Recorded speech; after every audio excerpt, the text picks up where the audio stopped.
Concept কিন্তু already ফেসবুকে viral. যাকে তাকে কাফের বলা যাবে না। তা চুরি করলে কি করবে?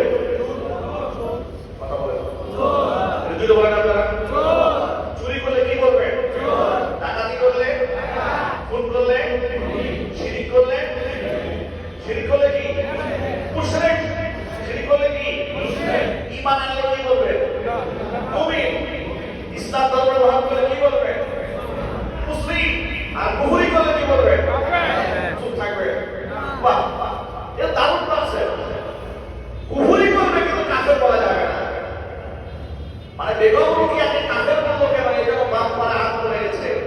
কেন? কাফের, মুশরিক, মুমিন, মুসলমান এগুলো ইসলামের পরিভাষা।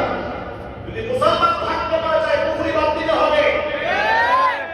কুফরিও করবে আবার মুসলমান থাকতে পারে যাবে। এত লড়াইটা কেন? এতই যদি মুসলমান থাকতে পারে চায় তাহলে ইসলামটাকে গ্রহণ করো। কুফরি বলো কেন? তামাশা করো কেন? আল্লাহ পাক তো বলেছেন আল্লাহর আয়াত নিয়ে এবং তার নবীদেরকে উপহাস করলে ঠিকানা জাহান্নাম।